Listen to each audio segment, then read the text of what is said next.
Moni, the creator of STEM for Kids.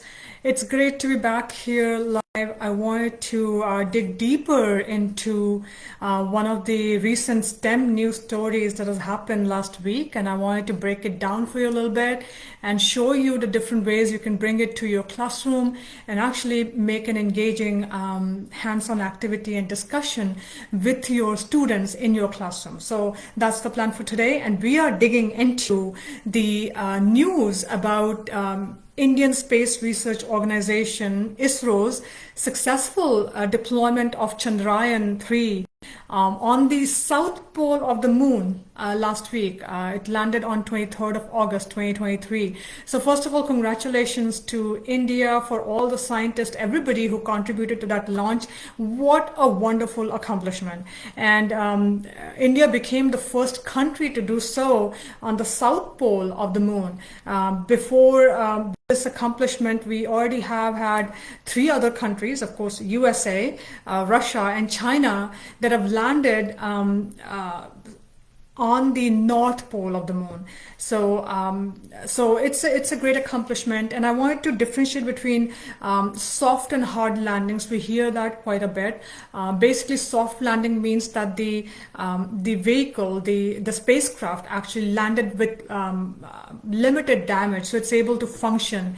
Whereas hard landing means really just crash landing. So there have been multiple attempts to crash land, but only four successful, or four countries, I should say, that have actually soft landed on the moon. US, which was multiple times actually, Russia, China, and India now. For just a little bit of history there before we move on to the STEM activities, because it's important. The very first people on the moon, that was a successful mission by United States in 1969, when we had Neil Armstrong and Buzz Aldrin who landed on the moon. USA is the only country who has actually been able to send people to the moon, 12 people in total across 6 different missions. So that's amazing. So again, it's a lot of hard work that goes into making that happen. And congratulations again to India, and I wanted to now dig into how you can apply it into your classroom. So there are a couple of elements that come into play when you're trying to send something up to space.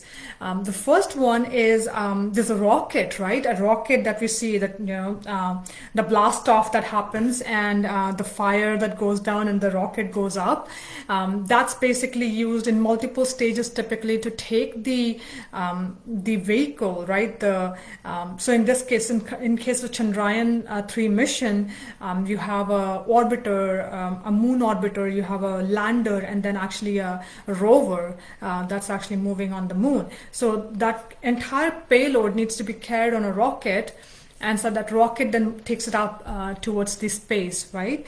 And that is an interesting area to focus a little bit of your energy around, showcasing STEM and doing some hands-on activities with your students. Now, there's a direct connection with the laws of motion. So the 3 laws of motion, you can bring that into your conversations. The 3rd law of motion, which gets into the actual every action has a direct and opposite reaction. That one has a direct application in how the rockets launch. So you could use that. You can make it a project where you give students a mission to first of all research on where they want to send their spacecraft to, so they can do a little bit of research about the different celestial bodies in the space, figure out what's the purpose of their mission. Maybe some people want to go to Europa and explore what's happening there, or maybe go to Mars to look at possibility of life on Mars, or go to Saturn. So again, they could do some research. You could actually combine this with your classes on the studies of Earth systems, solar system, and have children devise their own missions, and then you can actually have them design some rockets, and you can use simple materials to make rockets. Simple paper constructions work. You could actually incorporate some of the artsy side where you actually let the children, maybe decorate those rocket ships, which also works really well. So you can try all that, especially with the younger groups, that will work really well. And then you can actually do the rocket launches using the some of the chemical reactions, right? The vinegar, baking soda, that's one. Of course, the Coke and Mentos. So you can do a couple of these kinds of use a couple of these methods to actually do a launch and show kids the third law of motion in effect. There are other more sophisticated kits and contraptions available in the market that you can also grab. With little kids, the stomp rockets are also a great one where they can actually jump on the they come with like this little almost like a foot, something where you can press with your foot so they can jump on it. And then the rocket, it's a plastic toy set really, so you can use those. So lots of different ways where you can bring in that that concept alive for the kids. So that's the actual going into the space using the rocket. So you bring that fundamental in there. And the next element where you can focus on is also the actual rover. So once the landing occurs and the rover is kind of moving around on the surface and it's figuring out, first of all, trying to move around obstacles, and then they're equipped with lots of different devices to drill and take samples, soil samples, and be able to do some research on those. So you could combine that with your robotics kits and some lessons on that. So actually whatever robotics kits that you have handy, Lego, spheros, anything that can move, you can actually have kids design some sort of a rover that's moving, and it can go around, maneuver around obstacles, especially if you have sensors. So here is one example of a rover. This is using Lego Mindstorm. But again, you can have other different kits to create a contraption. Of course, making a robot like this involves, dealing with actual engineering of the robot itself, together with the software programming to actually have it function. So there are a couple of different skill sets that will come into play. But then it kind of mimics the rovers. It's a small scale model of the rovers that go up into space, because you're able to then remotely control them. And then also because it can have sensors depending on how what kind of robot you have, it's able to detect any obstacles in the way, and it can kind of turn around it and move past it. So you can do things like this. You can have kids put some contraptions, maybe like a drilling equipment, so it's able to drill and collect some samples. So all those things are possible, and have kids actually design these for the use case. Now, one of the things that I hear a lot from you guys is also about how do we bring in the life skills, right? And I hear a lot about collaboration and communication, especially. Of course, creativity is in here, and critical thinking also. But I want to focus on the two, communications and collaboration, for a moment today. And so you asked for, give us some real examples on how this can happen, right? So couple of quick ones. And again, I think I do want to highlight that some of the activities that I mentioned to you about the laws of motion with the rocket liftoff, if you are part of our the curriculum, if you're using the STEM for Kids lessons, I would definitely point you to the motion commotion, which has forces and motion and many activities that are surrounding those, the laws of motion in there, so you can utilize those.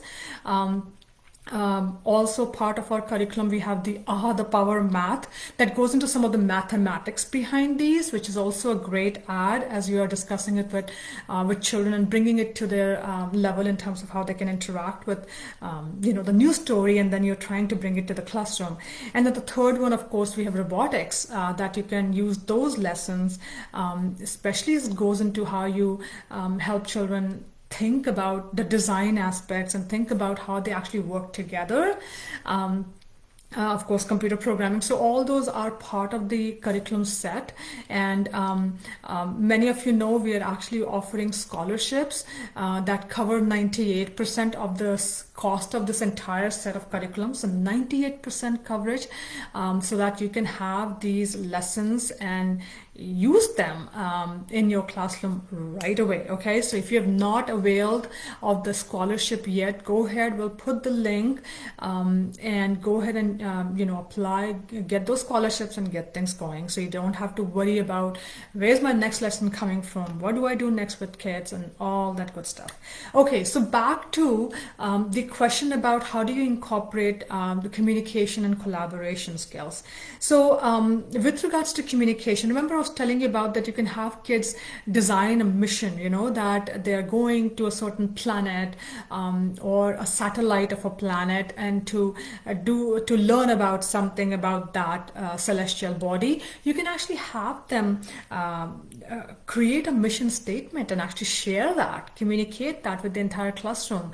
And depending on, I understand many children, especially in the primary grade levels, they may not feel as comfortable talking about it, and it's completely okay to embrace that. If you have very young children, you can have them draw out what they're imagining. If you have children who are able to write, they can actually write, and then you can have them share it in a way where they can come either in the front of the classroom and talk about what they just did, or they could just stand where they're sitting, so they feel like they're not in the front of the classroom, but still express and kind of share with everybody the mission that they're planning for. Of course, so that's going to be one major element of the communication aspect. The second piece that we have seen some great success with, and I'll put a link of a sample, thanks to STEM for Kids. I'll put a link so you can see a real life example wherein we actually had children role play. One of them would be an interviewer, and of course the roles will keep changing, but an interviewer, there was a scientist, there was a mic holder, a person who will hold the microphone, perhaps interview, and then we had a camera person. So basically these three roles, so the person who's holding the microphone and interviewing, the scientist who gets interviewed, who actually has designed the rocket to achieve the mission that they're looking to accomplish, and then you have a camera person who's actually recording this interview. Amazing way to bring communication as well as collaboration. Right now you have your students working as a team and doing things together. So that's a great way. The other element to bring collaboration in is also, as you are helping them build this robots model, you can actually have them work in small teams, and again, give them assignments, right? Assigned roles, and the kids could actually discuss that by themselves. You could actually have them switch roles, so based on times, where you can have somebody who's actually collecting the parts, somebody who's actually putting them together, somebody who's actually doing the computer programming, somebody who's actually in charge of quality control, making sure everything is coming out together. So and again, we have more formal roles and definitions. So if you're using any of our programs, you'll see the formal role definitions and names that you can use, which comes straight from the real life, like a manufacturing setting where you might see a quality control, an engineer, inventory manager, things like that. So we use real roles like that, so we can mimic those real life setting into the classroom as children are interacting and learning about how to work together as a team. So again, look for some of those links. We'll be putting them in here, so you can see some live examples and start incorporating them into your classroom. So hopefully you got some tips on how you can apply the news about Chandrayaan's successful launch on the south pole of the moon, and bring that to your classroom. Thank you so much for being here, and I would love to see more comments from you about how this is working out for you, and any other specific details that you'd like to know on how you're incorporating that into your classroom. Thank you so much, everyone, and bye.